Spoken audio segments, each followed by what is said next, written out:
right. Ladies and gentlemen, Team Dino, it is my absolute pleasure to talk to my fratello. Hello, Who is that Curt. guy? Curt, my friend, how Alessandro. you doing? All good? Yes. How are you? You all I'm right? doing, yeah, I'm doing very good. Good. I'm in lockdown, but it's getting better. I mean, on 2 days ago, they gave us freedom to drive around our town. We're limited to our towns, but it's it's better than being home. So Yes. yeah, so we can go freely in our towns. And So how close are you to the studio? well, my studio is in the backyard in of my house, so I don't have Okay. to. I can easily like just get out of the window and get Yes. into like in a second. No, it's I just gotta go around the house, and my studio is in the backyard. Okay. Well, and a year and a half or so ago, 2 years ago, I guess, Dean had invited me to go when he was laying down his tracks for what became the last Rev Saints album. But he said, and it was right after Frontiers, and he said, "Oh, there's not enough room in here, so sorry, come tomorrow." I said, "Dean, I'm flying home tomorrow, so sorry about that." So that would have been my opportunity to check out your studio. So Would be amazing to have you here. maybe next time we'll do that. So I would love to see the maestro at work. So for those that don't know, I mean, I look at the smile on this guy's face. I mean, Alessandro is probably one of the busiest guys in the music industry, and you have the melodic rock is just in your DNA, and it's wrapped all around you, and it's between your ears, and it's in your fingers and stuff. But you are responsible. It still blows my mind. You're doing about an album or so plus a month between producing, writing, recording it, and everything, right? Yeah, it's maybe it's not like an album a month, but almost. I mean, sometimes it's like 7 albums a year, sometimes it's 12, sometimes it's 10. So I would say like an average between 8 and 10. And but in the last especially, I mean, this year has been more productive on the studio works because I haven't been on the road, and being home gave me the first of all the chance to realize that I was with so much time in my hands when I was traveling. I always try to do something when I travel, but you can read, you can do things, but I'm writing every day when I have a day off in the hotel room. And but I realized that I really, was not in control of my time, because with the travels and an average of 60 to 70 gigs a year, you're easily around for 100 days, just traveling around the globe, and you realize you're just, you're reading lots of books, watching lots of videos and movies, but you're not productive as you could. So being home in the last 10 months gave me the opportunity to write more, to produce more, to mix more. So this year has been very productive in that sense. And you were able to Jeff Scott Soto just released an album a couple of weeks ago that you wrote and produced, etc., and it's just killer. As soon as it popped up, I started listening to it, and I told you earlier I was amazed, and I was a bit shocked, but I absolutely love it, and I encourage everybody to check it out. It's an amazing new music. Thank you very much. Thank you. It's a record that I really pride myself with, because basically Jeff is the reason why, one of the reasons why I'm in this business, because 20 something years ago, I gave him a demo, and he was with Marcel Jacob from Talisman, and I gave them a demo, and that's how I started to work with Marcel because of that demo. And Jeff sang on my first Edge of Forever album back in Mm-hmm. 2003, and we've been friends for 18 plus years, and but we never had the chance to write together and we always promised ourselves to do something together, but we never got the chance to do it. And last year, we started to write songs for another project that never came into fruition. And we said, well, I mean, we get this chemistry writing. Why don't we just pair up for the next JSS record? And that is a record that's been born on the road. He was touring and I was touring, and I always have a traveling guitar that I have with me, and a studio traveling rig that I can record with, because I'm always Getting right, ideas. always finding inspiration anywhere. So I'm always ready to write, and that's how that record came to life. Basically, we were sharing ideas while touring, and then we came back home from the tours, and the pandemic hit the whole business. And luckily, it was a good thing back then, because we needed more time to finish the record. But Jeff was going back on tour Yep.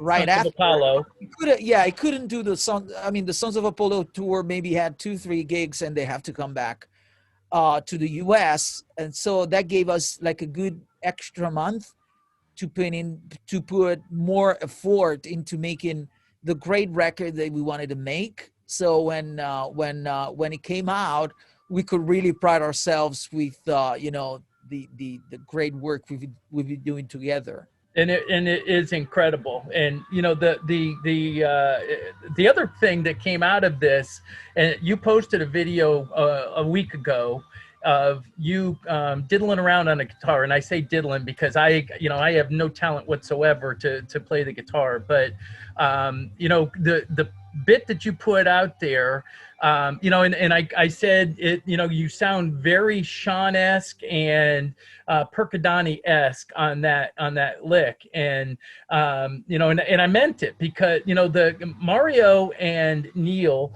have this knack about them when they play. There are some guitarists that pluck, and I mean you can physically hear them hitting the strings and stuff. And Mario and Neil, it's flowing out of their body through the pick to the strings, and it's one note. And your practicing has captured that. It is, I mean, you're right there with them. It's and I'm not blowing smoke. I mean, I know pretty good music, and I was blown away by that piece. And I encourage people to go to Alessandro's page and check it out.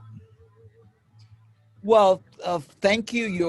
I'm humbled by these words, because I don't see myself as a guitarist, or at least as good as Mario and Neil.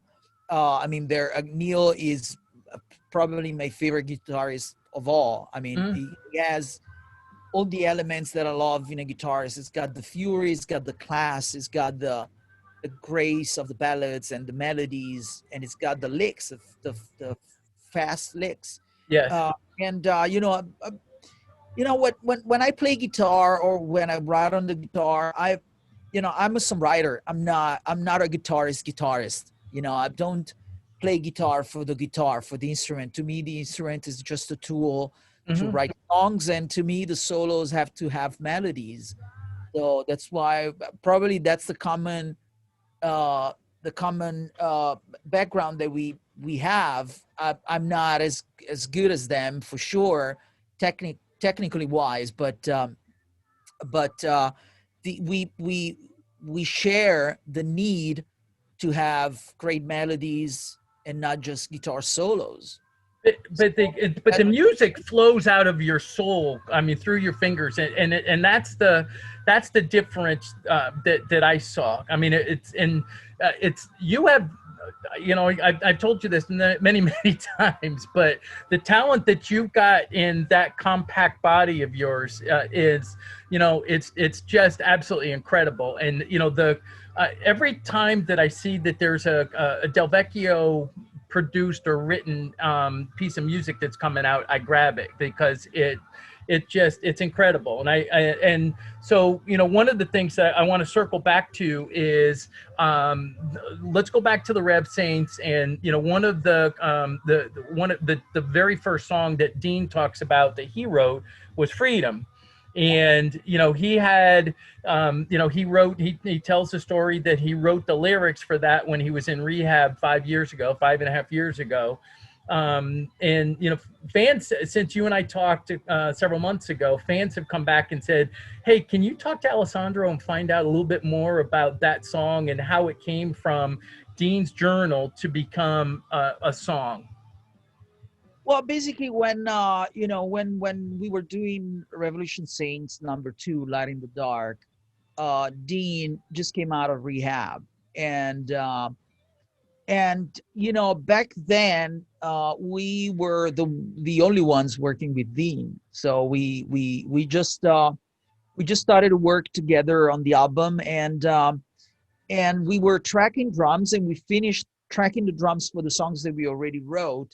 And Doug was like, well, let's jam out of some of Dean's ideas, because Dean sent us, like, I don't know, maybe 200 guitar riffs that he wrote.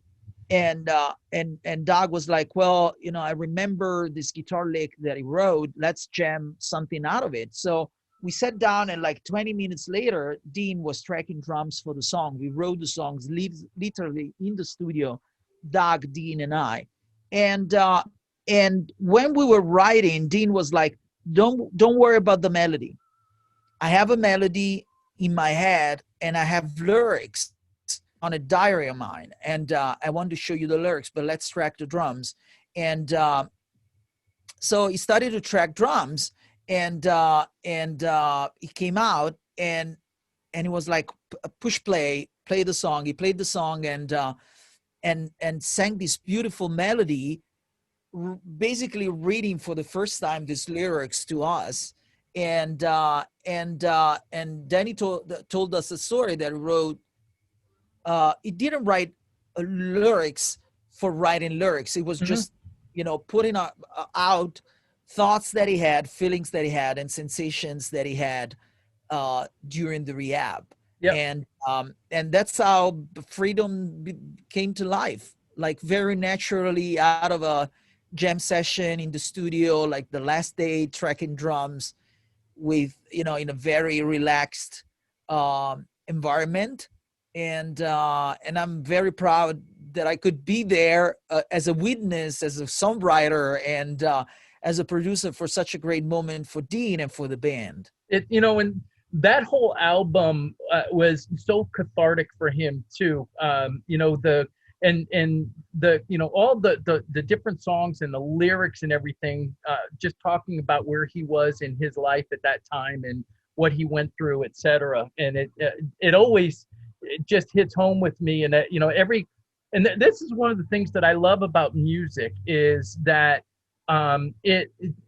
good music is going to, when you hear it, you feel it, and then you connect with it. And I always, because of my love for you guys, and what you guys do, it means so much more to me that I know you guys, and I call you my brothers, but I have that connection, and listening to the lyrics of that album, and where he was at that time is just very, very special for me, and I know to a bunch of Teamdeeno as well.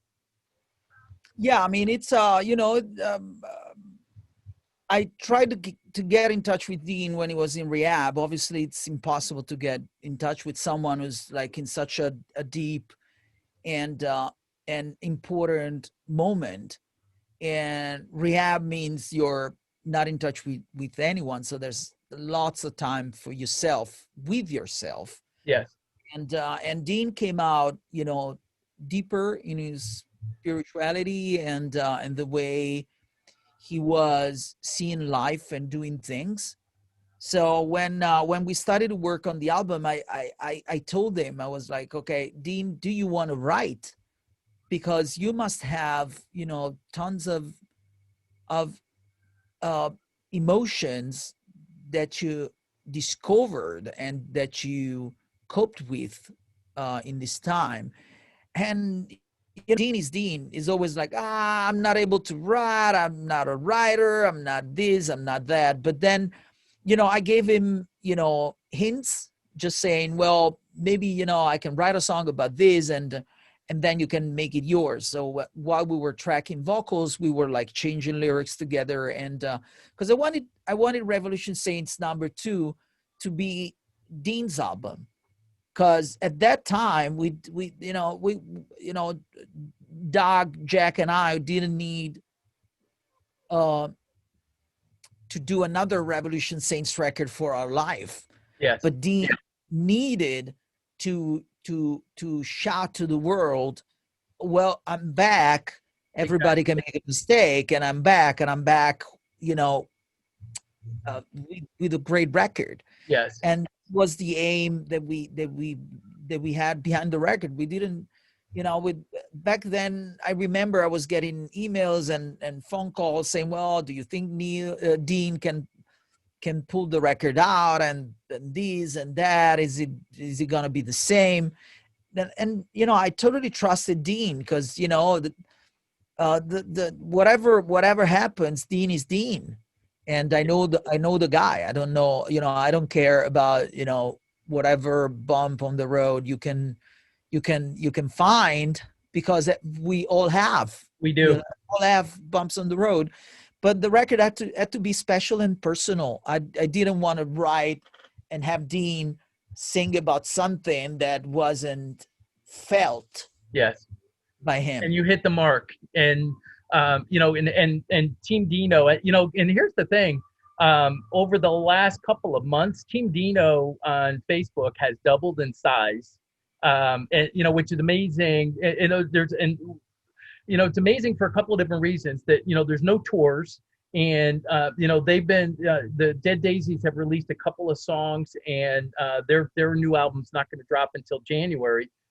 So in a quiet period, and this is one of the reasons that we do these interviews, is to give Teamdeeno an opportunity to see what's going on, and to give them some content. And so everybody loves that music. But the other song that jumps out at people is "I Wouldn't Change a Thing," and that song was not written by you, but you did Alessandroize it. And so talk a little bit about that song, because people absolutely love it, the way it starts, and then Doug solo, and it just kicks. So the story behind the song is very simple. The song is written by Richard Page of Mr. Mister, incredible songwriter, and one of my I would say kind of obscure favorite writer, because if you say Richard Page, not everyone knows the name, but they know the voice and the songs, because we all know Broken Wings, we all know Peter Lazen, we all know the band, but maybe some of the people don't know Richard Page. So one day I got an email from Serafino from Frontiers saying, well, Ale, listen to this song and tell me if we can arrange it and make it a different thing for Revolution Saints, with an epic orchestra and an epic solo, so that we can showcase Revolution Saints. So I got in touch with Richard, because basically that song was already released digitally. There's an acoustic album by Richard that's out there, that was already out.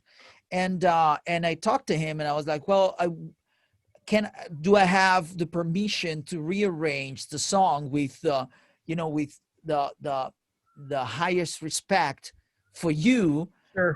Songwriter, but I think I can give it another life and another expression, and make it like an epic song that you want to hear on the radio. And I don't know if he knew me, but he was like, well, sure, I'm looking forward to the result, and just keep me in the loop when Dean is doing vocals. So I did the demo, and I spent literally days into arranging and the dynamics and the orchestra and everything. So I did the demo and I sent it to Richard and to Serafino, and they were like, "Oh my God, what have you done to the song? It's a different monster. It's still the same song, but the melody is different, Yes. basically. It's a little different, and the hook is there, but the whole thing is deep. It's more like a singer's song Yep. instead of more like a singer-songwriter song. It's Richard's version is very intimate. It's just the guitar, and it's lower in the key, and then when Dean came to the studio, it was like, I don't know if I can sing this song. I because it's Richard Page. And I was Yes. like, well, Dean, you've been singing the, Mother, Father, one of the most difficult songs that you can find out there. Don't tell me you're scared of, of this song. But it was like, it's too personal, it's too emotional. And I don't know how many attempts did we try. I think like 3 or 4. And Dean was always amazing, but every time he was getting emotional, and he was like, "Oh, let's try it again tomorrow, and we're gonna finish it." But every step in the way, he was getting even more emotional into the interpretation, up to a point that that I didn't know which version to choose, because I had like 3 full versions, all of them like incredibly emotional. And but then I was like, okay, Dean, go home. I have material. Let me live with it, because that song, we wanted to use it to get on the radios, like the BBC and all the rock markets Hmm. radios that we could get. Uh, so I wanted to be, top notch. And and then Doc did the solo, and when he played the solo, I was like, "Oh my God, how can you do something like that?" Because Doc, Doc as a shredder, Doc is not known to be a ballad Yep. melodic guitarist. Yep. So I think that song gave a blueprint to the band to do something different, because the song was not the usual song that was coming out of the 4 of us. Yes. So it was a different background for the song, and the intention of the song to be more like an epic orchestral, almost soundtrack uh, song. It gave a different direction to the whole band, and today, still today, to me, that song is my best production, because it's not rock, it's not hard rock, it's a song that crosses boundaries. It does. Yeah, And it's very fans love it, revolutionary. and the video with it is just, it's incredible. You know. Yeah, the video, when the stars align, uh it's incredible what the universe can do when the right conspiration is behind you, because Absolutely. we have this villa from the 17th century, like 20 minutes from here. They usually do weddings there, so it's not known as a video location. But the video maker, the director, Maurizio Del Piccolo, he was like, "Well, I know a place. I've seen a wedding there, and maybe we can use it." So we shot the video there, but until we didn't shoot the video, we didn't realize the energy that those rooms had, and the combination of the song and the rooms, and the outside it was raining. When Doug is playing the solo outside, it's real rain. He Wow. actually filmed his video under real rain. So the whole combination was like, and when we saw the first video edit, we were like, "Oh my God, I mean, what do we have?" It was epic. It, Something special. You could you it could is. you can feel it. And uh, Dean's tears during the video are real tears, because it was just an emotional moment. When those real moments, the song is deep, is very personal, emotional, and the room, the atmosphere, the environment, the people that were working with us, it was all aligned perfectly. and you hit the mark, and fans absolutely love it. And you know, the other thing that I wanted to mention is that, and I think it's true now that Back on My Trail is still the #1 video on YouTube that Frontiers has ever had. Is that correct? 5 million. I think so. I think so. Maybe there's a Whitesnake video that's got a little more views, but maybe not. Maybe I'm wrong. But you didn't write a Whitesnake song, but you did write that one, and you know. I wrote Back on My Trail for sure. Back on My Trail is the #1 video for the Frontiers publishing catalog. So they never had a song written by one of their writers or producers that did so much. That's awesome. And you know, you talk about Doug and not being a shredder, or being a shredder, but one of my favorite songs that he plays on is Forevermore. And you know, when he plays the acoustic and then that song just explodes, I love that. I have to listen to that once or twice a week. I just absolutely love it. So you know, they're some favorites of mine. So let's pivot. We've got a new project that's coming out next year that I think you're still working on right now with some of my favorite artists, Michael Sweet, Joel Hoekstra. I mean, my gosh, I was with him a year ago, like this week at Trans-Siberian Orchestra. And have you ever seen TSO live? I never saw TSO live, unfortunately. I could see them this year, but the tour was canceled. Yeah, so. It's I got to tell you, I took my wife and my daughter, and you know, we were fairly close. We were probably 20 rows back, but you know, when the flames are going, you can feel the heat.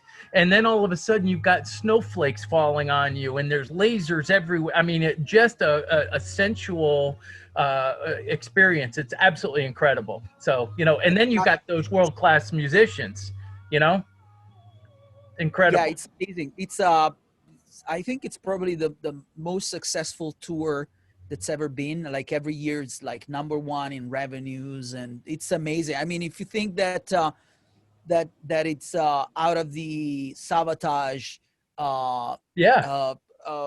combo, and it's amazing for a Savatage fan like me. It's like, wow. Yes. You know, it got to a point where they're like a household name. It's incredible. And for those guys to travel like they do and do 2 shows a day, you know, over a 45-day period. I mean, you know, with the energy, I mean, you know, this isn't guys just sitting on a stool and just kind of playing a little bit. They're kicking it. So, so I'm excited about the Sunstorm music that's coming out next year. So can you tell us a little bit about that?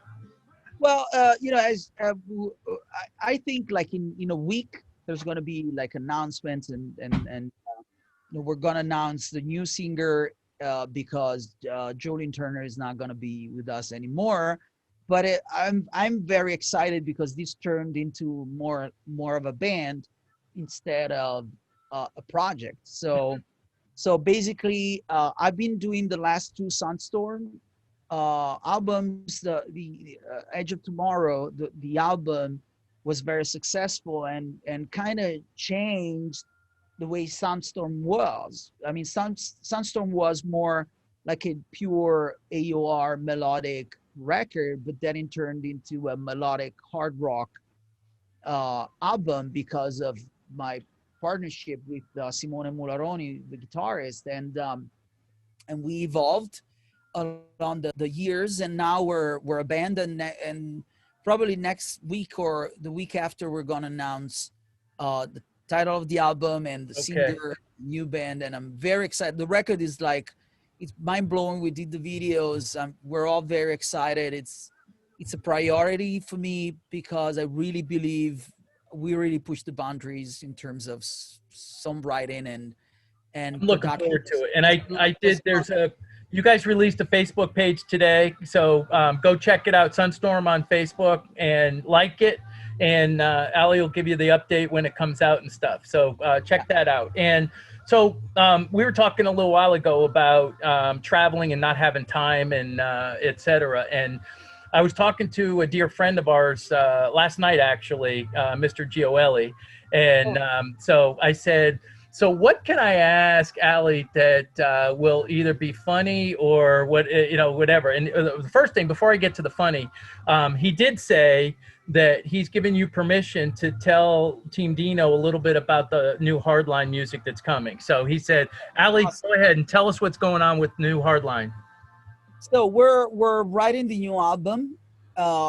We're trying to get into the studio tracking drums in mid-January, and we wrote all the songs already. We're still arranging and going back and forth.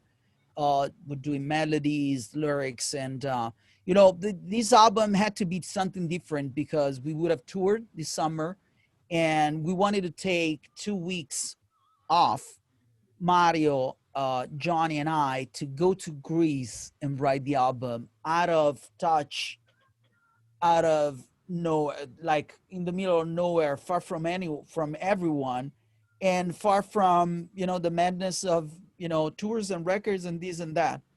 But we couldn't do it because of COVID, so we had to change that. So we were exchanging ideas over the internet, which is okay, but it's not as romantic as being on a Greek island. If you need anybody to go with you to Greece and be your butler or whatever, I'll be happy. I'll be your boy Friday or whatever, Ali. I'll do it in a heartbeat. I can see you doing that. And the songs are, obviously, I mean, you never hear an artist talk bad about the new songs, but I really think we're blessed with a great chemistry in the band. And now Hardline in the new reincarnation has been going on for almost 10 years. So it's, we're July next year, we're hitting the 10 years mark of collaboration between Johnny and I. So it's, we have a great chemistry, and it's showing. Life was a record made by a band. It was epic. I mean, that album was, well, look, I'm wearing my Life shirt, so it was incredible. And I listen to that every week as well. Yeah, I mean, the new one is gonna exceed that. It's gonna be even more. Everything you had on Live, it's gonna be more. Well, and Mario is just joined like a couple of years ago, so this will be his second album with you guys, right? Yeah. And Mario, I mean, you have to know that I know Mario since I think 20 years, and the reason why I wanted Mario on the album is because he's an exceptional songwriter, and I'm totally fine in being the main songwriter. Like Human Nature was basically me, but I didn't feel I love Human Nature. I'm very proud of the album. It was the first album that we charted with, so we're very proud of it. But I desperately needed someone to be my writing body, writing a guitar riff. And Johnny, I needed somebody with that fire, and we couldn't have that with Josh. Unfortunately, it didn't work. So when we called Mario, it was only because he could come play the songs, but that is mandatory, obviously, but come with new blood for songs. And so for Mario, the position in the band is like secured, because Live is exactly it's got Johnny, Mario, and I on equal parts on every songs, because we worked on every song together. It wasn't like, oh, here's a song, it's done. Well, and you introduced, didn't the Gio Novo was the introduction of Mario to Johnny, right? Kind of like an audition for Hardline.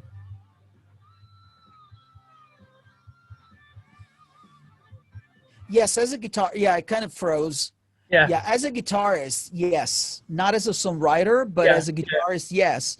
But Mario has always been on my radar for Hardline, and when I called him for the Gio Novo record, I was like, Mario, please play your best Neil Sean, because that is gonna be my invitation card for you for Hardline in case we need a new You can guitarist. check that off the list. That you know that target was hit. So, and I And I you was know like, for but fans, I knew that the moment was the right one because we're facing, you know, it wasn't working with Josh as we thought it would work, so we had to, you know, we had to go separate ways. Simply that, and when it was time to you know decide what we wanted to do with the new lineup, we had no doubts. I mean, Mario could come with a wagon of songs and a great he sings, he's a great guy, uh plays great, is a great professional, funny to be on the road with, amazing on stage, he's got a great personality, we all knew each other already, so it was easier. I mean, was the easy and most obvious choice that we could take, and it was a choice for the good of the band, first of all. yep. Well, and I encourage Teamdeeno to check out when listen to Life by Hardline and listen specifically to the guitar parts, and that's Mario. And you know, close your eyes and just picture Neil Sean on stage playing a Journey song or whatever, or the original, you know, Hardline, and you know Mario's right there. So just you know, you hit the nail on the head. So Johnny wanted me to ask you if the two of you have ever slept together. Well, we I didn't remember, but we did. We actually did in Spain. But you know, we ended up loving each other more than two guys should love each other. So no, no, no, no, no, we I think we slept one or two times in the same room, but not Yeah, in yeah. He said, you know, there was that time that the hotel screwed up, and I'm like, wait a second, you know, with the hundreds of shows and the hotel screwed up once, and you had to. I mean, come on, that's crazy. But um, anyway, so there's a couple things that I just want to close, and you know, I appreciate your time. I want folks to know that you're a card carrying member of Teamdeeno, and we appreciate you being a member. You know, the cool thing is if you scroll through the members of Teamdeeno on Facebook, there are a ton of very, very, very good musicians just like yourself that appreciate Dean for who he is and what he does. And you know, we appreciate you participating in Teamdeeno, Ali. But the other thing that I want Teamdeeno to know, Alessandro completed a virtual London marathon last month and did it for charity. And so tell Teamdeeno a little bit about that exercise. Yeah, so I always wanted to run a marathon for a charity. I'm not an athlete, even if lots of people think I am because they see me at the gym or they saw me, you know, drop weight and you know do a marathon. So they think I'm an athlete. Actually, I'm not an athlete. I just have fun. To me, sports, working out, running is just a detachment from the madness of our lives. And to me, it's like doing meditation. One day I meditate and one day I run. There's no difference to me because I just detach from not just the madness of the music business because I'm in a very fortunate situation because I can work every day. I could work 24 hours a day, 7 days a week, and but it's more like you know this rush for gold that we live in. We're always striving for more, for more, for more. We always have to run. We gotta make money because we have to feed our families and this and that. And to me, sports is like a detachment from that, simply because I don't have the goal to be the first one. I don't have the goal to be the best one. I don't have the goal of winning something. Like in the music business, I have to be good because Yeah, my house depends on that. My family depends on that. But when I do sports, it's different. I just do it for myself and for the peace of my inner Ale. yep, So I always wanted to run a marathon and I wanted to run a marathon for a charity. because that's what people that I admire do. So I was always like, I wish I was like Rich Roll or John Joseph and all the other vegan Ironman and Ultraman and ultra runners that do amazing things, or David Goggins, or all these people that do incredibly immensely difficult sports. And I just wanted to do that. So PETA UK wrote me an email out of the blue saying, well, do you want to join us for the marathon? And I was like, I'm not a runner, first of all, but maybe yes. And they were like, well, you don't have to be a runner, but we would like to have an Italian ambassador for our charity for animals. And I was like, well, that's the dream of my life, on a marathon for animals. And the day I signed, we lost Frankie Banali of Quiet Riot, and he was a vegetarian, vegan in the last years, and animal lover, and he was supporting shelters. So I was like, well, that's a sign. That's a sign from above that I have to do it, and I have to run it for Frankie and run for PETA, because that's going to be the combination, perfect combination of everything that I want to be.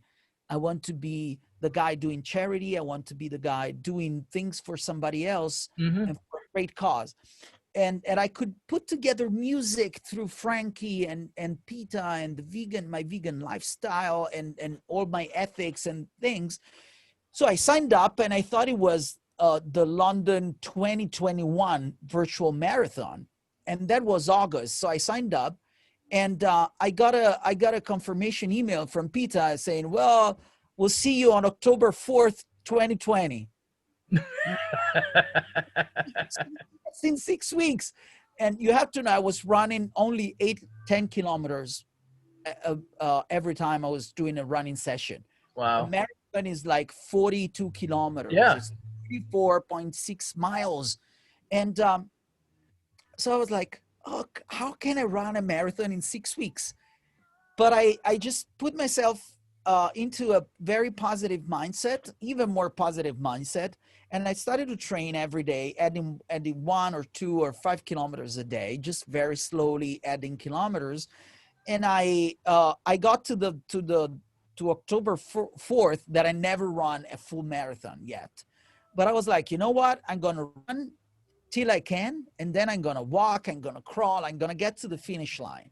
Because to me, at that point, only mattered if I could get to the finish line. Sure. And I ran 24 kilometers, so more than half a marathon. And then I walked, and then I ran a little bit, and then I walked again. But I crossed the finish line. Did it? I could raise money for PETA, and so that I could help save the animals. And I ran in honor of Frankie Banali. And honestly, it's been the greatest challenge, but also the greatest spiritual experience that I've ever had. It's been amazing, because I live in a natural park. So I was able to run the marathon in the woods, in nature. Nice. And the funny thing is that almost around half marathon, I crossed a probably 92 years old man running the same virtual marathon with his family with him. Wow. And I was almost on the verge of going like, oh, I don't know if I can do it. And then I see this old man like running very slowly, but on the same route, but on the opposite direction. And I was like, we're running the same marathon. And the family was like, thank you. We're sorry. We're not going to stop. And I was like, oh, I'm not going to stop either. But it's amazing that we met, the world is so big. You meet somebody on the same virtual marathon. But it was very inspiring to meet a person that's I don't even know if I can get to his age running a marathon. Yeah. But then I tried to do a research to see if I could find him, but I didn't find him. But it's been a very inspiring experience. It was tiring. It was everything hurt I'm for sure. 1 day. I couldn't even walk. I had to move my legs with my hand. But like 3 days later, I was at the gym training, and I've had a massive feedback of people asking me uh, uh, uh, advices, or can I do it with you next year? So I guess I moved a little bit of hope in this moment of discouragement. People related to something, they related to the normal guy that was doing something out of the ordinary. Yes. And I've had a massive amount of messages and emails. I still get messages of people asking, what do you suggest of doing this? What's the best equipment? And it makes me laugh, because I'm not, obviously you could find better runners and, experienced professionals, but probably, the fact that I'm just a regular guy doing that uh, gave a different message. And you Because it's did it, not, and I give you a ton of credit. I don't think I think the longest I've ever run was like 10K, and now I can't even walk 10K. But I'm an old decrepit guy. But I give you a ton of credit for doing that, and I was very proud to support you, and I did track you, and I was keeping an eye on you, and I'm proud that you did that. That's very cool. thank you So very I much. wanted folks to know that you did that. I'll try to do it next year too. They invited me to go to London, which is going to be amazing. I, Uh, I would, if we're able to travel, I would, I love London. It's one of my favorite cities. So, if they do it, then, I may have to come out and do that and watch you. you can be my pit stop. I'll give you a water boy. I'll be your water boy. See? Water and my energy bars and gels and food. Yeah, I mean, if they invited me, so if I really want to do it, and in my dreams I want to do a duathlon, a triathlon, or a Ironman. I want to do these exceptional things out of my comfort zone for charity, and try to help. I mean, I know lots of artists that do Ironman for children, for cancer foundation, for social justice associations. You just have to pick a charity. There are so many charities in need of help that you can help with your story. You can help raise money. And honestly, it's amazing when I was getting the fundings from you and from all the people that send me money. It was a great feeling, and also like a great sense of responsibility of the person you are, because I had to gain with hard work the access that I have to my voice to be heard, not just for the music, but I know that I'm in a position that I can shift sometimes opinions by doing something. Yes. And if I can give a good example, in a world where we're overwhelmed of negativity, I just want to be the cool guy running the marathon. Maybe it takes hours to finish, but the message is that you do it, you cross the finish line, you do something amazing for yourself, but with you change the paradigm of this reality with just a good action, a fun action, and something that doesn't require, sometimes you think that doing charity requires money, and it only required time and and and nothing else, because running doesn't need money. You don't need anything. You just Yeah. need to take a little bit of time out of your schedules and run. Well, So the key to that is that we can all make a difference, and with all the negativity going on around today, we can all make a difference in a couple different little ways, and just choose what it is that you want to do. put a lot of smiles on my face with what's between here and in your magic fingers and everything.